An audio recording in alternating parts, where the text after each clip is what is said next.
എല്ലാവർക്കും ജെറാനസ് കിച്ചണിലേക്ക് ഒരിക്കൽ കൂടി സ്വാഗതം. ഇന്ന് നമുക്ക് വളരെ പെട്ടെന്ന് തയ്യാറാക്കാൻ പറ്റുന്ന ഒരു ഇഡ്ഡലിയുടെ റെസിപ്പിയാണ്. ഇൻസ്റ്റൻറ്റ് ആയിട്ടുള്ള ഇഡ്ഡലിയാണ് ചെയ്യുന്നത്. നമുക്കൊരു 10-15 മിനിറ്റകം ചെയ്തെടുക്കാൻ പറ്റുന്ന ഒരു ബ്രേക്ക്ഫാസ്റ്റ് റെസിപ്പിയാണ് ഇന്നത്തെ റെസിപ്പി. അതിൽ കൂടെ നമുക്കൊരു തക്കാളി ചട്നിയും കൂടെ ചെയ്യാം. കോക്കനട്ടൊക്കെ ചേർത്തിട്ട് ചെയ്യുന്ന ഒരു തക്കാളി ചട്നി. അപ്പോൾ ഇപ്പോൾ ഞാൻ ഉഴുന്നോ അരിയോ ഒന്നും ഇല്ലാത്ത ഒരു ഇഡ്ഡലിയാണ്. റവ കൊണ്ടാണ് ചെയ്യുന്നത്. 1 കപ്പ് റവ എടുത്തിട്ടുണ്ട്. ഒരു സ്റ്റാൻഡേർഡ് കപ്പിന് 1 കപ്പ് വറുത്ത റവ തന്നെയാണ് എടുത്തിരിക്കുന്നത്. ഉപ്പുമാവ് ഉണ്ടാക്കുന്ന സൂചി റവ. അതിലേക്ക് കുറച്ച് ഉപ്പ് ആഡ് ചെയ്ത് കൊടുക്കുക. ഇനി കുറച്ച് കട്ടിത്തൈര്. ഇത് വളരെ ഫ്രഷ് ആയിട്ടുള്ളൊരു തൈരാണ് ഞാൻ എടുത്തിരിക്കുന്നത്. ഇത് ലൂസായിട്ടുള്ള തൈരല്ല, നല്ല കട്ടി തൈരാണ്, വീട്ടിൽ തന്നെ ഉണ്ടാക്കിയ തൈര്. അപ്പോൾ ഇപ്പോൾ നമ്മളിപ്പം വെള്ളത്തിൻ്റെ അളവ് ചേർക്കുമ്പോൾ നമ്മൾ ഈ തൈരിൽ ഇച്ചിരി ലൂസായിട്ടുള്ള തൈരാണെങ്കിൽ അതിനനുസരിച്ചുള്ള വെള്ളമേ ചേർക്കാൻ പറ്റുള്ളൂ. അപ്പം ഞാനിവിടെ ഇപ്പോൾ കട്ടി തൈരാണ് എടുത്തിരിക്കുന്നത്. അതുകൊണ്ട് ഏകദേശം ഒരു 1/2 കപ്പ് വെള്ളം, നമ്മളെടുത്ത ആ കപ്പുണ്ടല്ലോ അതിൻ്റെ 1/2 കപ്പ് വെള്ളം, 1/2 കപ്പിനേക്കാളും ഇത്തിരി കൂടെ ഞാൻ ഒരു സ്പൂൺ കൂടെ കൂടുതൽ ഒഴിച്ചിട്ടുണ്ട് വെള്ളം. അത്രയും കൊണ്ട് നമുക്കിതിൻ്റെ കൺസിസ്റ്റൻസി ലെവൽ കീപ്പ് ചെയ്തത്തക്ക വിധത്തിൽ ഒരു ബാറ്റർ തയ്യാറാക്കിയെടുക്കാം. അപ്പോൾ വെള്ളം ചേർക്കുമ്പോൾ നല്ലോണം ശ്രദ്ധിക്കണം, ഒരുപാട് ലൂസാവാൻ പാടില്ല മാവ്. പിന്നെ നമ്മുടെ റവയിലാണല്ലോ ഇത് ചേർക്കുന്നത്, അപ്പോൾ വെള്ളം ചേർക്കും തോറും അത് ഇങ്ങനെ അബ്സോർബായി വന്നുകൊണ്ടിരിക്കും. അപ്പോൾ ലാസ്റ്റ് നമുക്ക് കട്ടിയാണെന്ന് തോന്നിക്കഴിഞ്ഞാൽ കുറച്ചുകൂടെ ഒന്ന് വെള്ളം ചേർക്കുക. ഒരു സ്പൂണൊക്കെ വെച്ചിട്ട് ചേർക്കുക. അത്രയും ചെറിയ ലിറ്റിൽ എമൗണ്ട് ആയിട്ട് ചേർക്കാവൂ. അല്ലെങ്കിൽ വെള്ളം കൂടിപ്പോയാൽ പിന്നെ ഇത് ഇഡ്ഡലിയുടെ ആ ഒരു ഇതങ്ങ് മാറിപ്പോവും. അപ്പോൾ വെള്ളം സൂക്ഷിച്ച് തന്നെ ചേർക്കുക.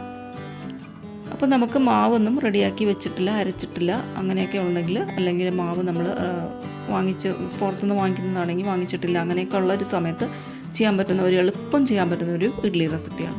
അപ്പം ഞാനിവിടെ കുറച്ച് ഇഞ്ചി ചേർത്തിട്ടുണ്ട്. അത് ഞാൻ ഗ്രേറ്റ് ചെയ്താണ് ചേർത്തിരിക്കുന്നത്, ചോപ്പ് ചെയ്തിട്ടല്ല. ഗ്രേറ്റ് ചെയ്ത് ചേർക്കുന്ന കാരണം നമുക്ക് പിന്നെ ഇത് ഡിസ്റ്റർബൻസ് ആവില്ല ഇഞ്ചി. പിന്നെ കുറച്ച് പച്ചമുളകും കറിവേപ്പിലയും കൂടെ ചേർത്ത് കൊടുക്കാം. അപ്പോൾ ഇനി നമുക്കിത് എല്ലാം കൂടെ ഒന്ന് മിക്സ് ചെയ്തതിന് ശേഷം നമുക്കിതൊരു 15 മിനിറ്റ് നേരത്തേക്ക് നമുക്കിതൊന്ന് അടച്ചു വെക്കാം. അപ്പോഴേക്കും നന്നായിട്ടൊന്ന് വെള്ളമൊക്കെ പിടിച്ച് അബ്സോർബായി ഇട്ടിരിക്കും. ആ സമയം കൊണ്ടാണ് ഞാൻ ഇവിടെ ചട്നി റെഡിയാക്കിയിരിക്കുന്നത്. അപ്പോൾ ചട്നി റെഡിയാക്കുന്നതിൻ്റെ വീഡിയോ ഞാനിപ്പോൾ രണ്ടാമതാണ് ഇതിൽ കാണിക്കുന്ന വീഡിയോയിൽ. ഇപ്പം ഞാനിത് അടച്ചു വെച്ച് ആ സമയം കൊണ്ട് ഞാൻ ചട്നി റെഡിയാക്കി വയ്ക്കും. പിന്നെ നമുക്കിതിൽ ചെയ്യാനുള്ളത് ഈനോ വേണം. ഈനോ ഞാൻ നേരത്തെ എടുത്ത് കാണിച്ചില്ല, അതുകൊണ്ടാണ് ഈനോ ഇപ്പോൾ കാണിച്ചത്. ഈനോ ലാസ്റ്റ് ചേർത്ത് കൊടുക്കണം. ഫ്ലഫി ആയിട്ടുള്ളൊരു ഇഡ്ഡലി നമുക്ക് കിട്ടണമെങ്കിൽ ഈനോ വേണം. പിന്നെ നമുക്കിതിൽ കുറച്ച് 15 മിനിറ്റ് കഴിഞ്ഞതിന് ശേഷം നമുക്കിതിൽ കുറച്ച് കടുക് ചേർത്ത് കൊടുക്കാം. ഉഴുന്ന് പരിപ്പും കടുകും കുറച്ച് കറിവേപ്പിലയും കൂടി ഒന്ന് എണ്ണയിലിട്ടൊന്ന് മൂപ്പിച്ച് അപ്പോൾ അത് കുറച്ചുകൂടി എടുത്ത് ടേസ്റ്റി ആയിട്ട് നമുക്ക് കിട്ടും.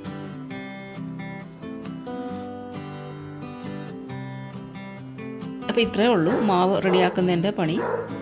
ഇപ്പോൾ മാവ് റെഡിയായിട്ടുണ്ട്, 15 മിനിറ്റ് കഴിഞ്ഞിട്ടുണ്ട്. ഇനി നമുക്ക് ഈനോയും കൂടി ചേർത്തിട്ട് ഇതൊന്ന് ഒരു 1/2 ടീസ്പൂൺ ഈനോ മതിയാവും.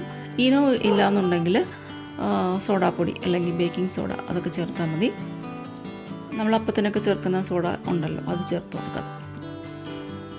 എന്നാലേ നമുക്ക് ഇഡ്ഡലിക്ക് കുറച്ച് ഇത് കിട്ടുള്ളൂ, ഒരു സോഫ്റ്റ്നെസ് കിട്ടുള്ളൂ. അപ്പോൾ വെള്ളം ഞാൻ കുറച്ചുകൂടി ചേർത്ത് കൊടുത്തു എന്ന് വെച്ചാൽ ഞാനിപ്പോൾ ഒരു 1/4 കപ്പ് വെള്ളം ഏകദേശം ചേർത്തിട്ടുണ്ട്.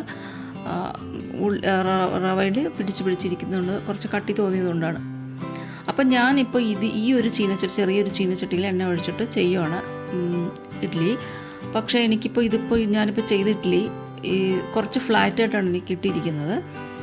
ഇപ്പം ഞാൻ ഫോട്ടോയിൽ ഞാൻ കാണിച്ചിരിക്കുന്ന വീഡിയോ എടുത്തു വച്ചിരിക്കുന്ന ഇഡ്ഡലി ഞാൻ ഇതിൽ ചെയ്ത ഇഡ്ഡലി അല്ല, ഇപ്പോൾ ചെയ്ത ഇഡ്ഡലി അല്ല, വേറൊരു ദിവസം ഞാൻ ഉണ്ടാക്കിയപ്പോൾ എടുത്ത വീഡിയോ ആണത്. ഇതിപ്പോൾ പരന്നു പോയി ഈ ഒരു ഇഡ്ഡലി. പക്ഷേ ഞാൻ വീണ്ടും എടുത്തപ്പോൾ അതിൻ്റെ റെക്കോർഡൊന്നും ചെയ്തില്ല. ലാസ്റ്റ് മാത്രം ഇഡ്ഡലി മാത്രമേ എടുത്തിട്ടുള്ളൂ. അപ്പോൾ ഇതിപ്പോൾ രണ്ടും നമുക്കിപ്പോൾ ഡിഫറെൻ്റായിട്ട് തോന്നും, കാണുമ്പോൾ തന്നെ വീഡിയോ കാണുമ്പോൾ മനസ്സിലാവും. ഇത് ഇപ്പം ഞാൻ ഈ ഉണ്ടാക്കുന്ന ഇത് കുറച്ച് ഫ്ലാറ്റായിട്ടാണ് ഇരിക്കുന്നത്. ചീനച്ചട്ടിയുടെ ലെവൽ പോലെ ഇരിക്കും നമ്മുടെ ഇഡ്ഡലിയുടെ ഒരു ഷേപ്പ്. ഇതിപ്പോൾ കുറച്ച് പരന്നു പോയി. പക്ഷേ ഞാൻ ഇപ്പോൾ ഈ ചെയ്തിരിക്കുന്ന ഇതിൽ വെച്ചിരിക്കുന്ന ഇഡ്ഡലി വേറൊരു ചെറിയ ചീനച്ചട്ടിയിൽ ചെയ്തതാണ്. അന്നേരം നമുക്ക് ഇഡ്ഡലിയുടെ ഷേപ്പിൽ കിട്ടുള്ളൂ. അപ്പോൾ ഇതിപ്പോൾ ചട്നിയുടെ എടുത്തു വെച്ചിരിക്കുന്ന സാധനങ്ങളാണ് ചട്നി ഉണ്ടാക്കാൻ. നമുക്കിതിൽ പ്രത്യേകിച്ചൊരു അളവൊന്നുമില്ല. ഒരു സവാള, കുറച്ച് ഉള്ളി, വെളുത്തുള്ളി, കാശ്മീരി ചില്ലി പൗഡർ, 3 തക്കാളി, ഒരല്പം കായത്തിൻ്റെ പൊടി, മല്ലിയില, ജീരകം, പച്ചമുളക്, ഇഞ്ചി, കുറച്ച് കാഷ്യൂ നട്ട്സ്, ഇത്രയൊക്കെയാണ് ഞാൻ എടുത്തിരിക്കുന്നത്. കാഷ്യൂ നട്ട്സൊക്കെ വേണമെങ്കിൽ ഇട്ടാൽ മതി, ഇല്ലെങ്കിൽ വേണ്ട. പിന്നെ കുറച്ച് തേങ്ങയുടെ അളവ് നമുക്ക് കുറച്ച് കട്ടിയുള്ള ചമ്മന്തി വേണമെങ്കിൽ കുറച്ച് കൂടുതൽ തേങ്ങ ചേർത്ത് കൊടുക്കുക, വേണ്ടെങ്കിൽ വേണ്ട തേങ്ങ, അത്രയേ ഉള്ളൂ. അപ്പോൾ തേങ്ങയും കൂടി ചേർത്തിട്ടുള്ള ചട്നിയാണ് ഞാനിവിടെ ഉണ്ടാക്കുന്നത്. അപ്പോൾ ഇതിന് മുമ്പുള്ള ഗോതമ്പ് ദോശയിലൊക്കെ ഞാൻ കാണിച്ചിട്ടുണ്ട് വേറെ ചട്നിയൊക്കെ. അപ്പോൾ ഇതെല്ലാം നമുക്ക് ഈ ഇഡ്ഡലിക്കും ദോശയ്ക്കും ഒക്കെ ചെയ്യാൻ പറ്റുന്ന നല്ല നല്ല ചട്നികളാണ്. അപ്പോൾ നമ്മൾ ഒരുപാട് സമയം ബ്രേക്ക്ഫാസ്റ്റ് ഉണ്ടാക്കാനായിട്ട് നമുക്ക് ഇല്ലാത്ത ദിവസങ്ങളിലൊക്കെ ചെയ്യാൻ പറ്റുന്ന നല്ലൊരു കോമ്പിനേഷനാണ് ഈ ഇഡ്ഡലിയും ഈ ചമ്മന്തിയും, ഇങ്ങനത്തെ ചമ്മന്തികൾ. അപ്പോൾ എല്ലാവരും ഒന്ന് ട്രൈ ചെയ്ത് നോക്കുക. മാവൊന്നും റെഡിയാക്കി വെക്കാത്തൊരു ടൈമാണെങ്കിൽ റവ ഇരിപ്പുണ്ടെങ്കിൽ ഇതുപോലത്തെ ഇഡ്ഡലിയൊക്കെ നമുക്ക് ഉണ്ടാക്കാം. എന്നും കഴിക്കുന്ന ഇഡ്ഡലിയേക്കാളുമൊക്കെ ചെറിയൊരു ഡിഫറെൻറ്റ് ടേസ്റ്റിൽ നമുക്കിത് കഴിക്കാൻ പറ്റും. അപ്പോൾ ഇനിയും നല്ല നല്ല ബ്രേക്ക്ഫാസ്റ്റ് റെസിപ്പികൾക്ക് വേണ്ടിയിട്ട് ചാനൽ സബ്സ്ക്രൈബ് ചെയ്യാൻ മറക്കരുത്. കൂടെ ബെല്ലൈക്കണും കൂടി പ്രസ് ചെയ്യണം. എന്നാലേ ഇടുന്ന വീഡിയോസിൻ്റെയൊക്കെ നോട്ടിഫിക്കേഷൻ വരികയുള്ളൂ.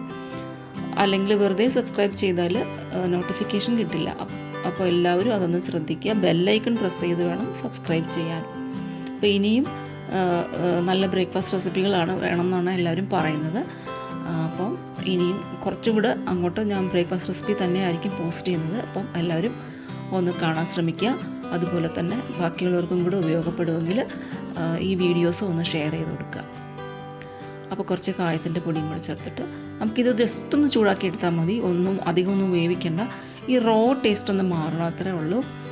ഒരുപാട് നേരമൊന്നും വേണ്ട. ഒരു 5-6 മിനിറ്റ് അത്രയും മതി. അപ്പോഴേക്കും ഇതൊന്ന് ചൂടായി കിട്ടും.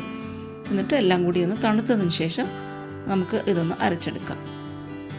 അപ്പോൾ ഇത് വേവുന്ന അളവൊക്കെ നമുക്ക് നമ്മുടെ താല്പര്യമാണ്. കുറച്ചുകൂടെ വേണമെങ്കിൽ ചെയ്യാം, അല്ലെങ്കിൽ വേണ്ട. അപ്പം അത്രേ ഉള്ളൂ. ഒന്ന് അതിൻ്റെ ആ പച്ച ടേസ്റ്റൊക്കെ ഒന്ന് മാറിയെടുക്കണം, അത്രേ ഉള്ളൂ. ഇതിനി തണുത്തതിന് ശേഷം നന്നായിട്ടൊന്ന് പേസ്റ്റ് പോലെ ഒന്ന് അരച്ചെടുക്കാം. അപ്പോൾ ഇഡ്ഡലിയുടെ മാവ് റെഡിയാക്കി അതൊരു 15 മിനിറ്റ് ഞാനത് സെറ്റ് ആവാനായിട്ട് വെച്ച സമയം കൊണ്ടാണ് ഈ ചട്നി റെഡിയാക്കിയത്. നല്ല ടേസ്റ്റി ആയിട്ടുള്ളൊരു ചട്നിയാണ്. എല്ലാവരും ഒന്ന് ട്രൈ ചെയ്ത് നോക്കുക. അപ്പോൾ ഇഡ്ഡലി ഉണ്ടാക്കുമ്പോൾ ചെറിയ ചീനച്ചട്ടിയിൽ ചെയ്യാൻ നോക്കുക. എന്നാലേ ഇങ്ങനെ നല്ല ഷേപ്പുള്ള ഇഡ്ഡലി കിട്ടുള്ളൂ. കുറച്ച് ഫ്ലാറ്റായി പോവുകയാണെങ്കിൽ ഞാൻ നേരത്തെ കാണിച്ച പോലത്തെ ഇഡ്ഡലിയേ കിട്ടുള്ളൂ. ഇപ്പോൾ ഇത് ഞാൻ വേറൊരു ചീനച്ചട്ടിയിൽ ചെയ്ത ഇഡ്ഡലിയാണ്. അതിൻ്റെ വീഡിയോ ഞാൻ എടുത്തില്ല. അപ്പോൾ ഇഡ്ഡലി മാത്രമേ എടുത്ത് വെച്ചിട്ടുള്ളൂ. വേറൊരു ദിവസം ചെയ്ത ഇഡ്ഡലിയാണ്. അപ്പോൾ എല്ലാവരും ഒന്ന് നോക്കുക, ഫീഡ്ബാക്ക് അറിയിക്കുക, കമൻസ് ഇടുക. Okay, thank you, bye bye.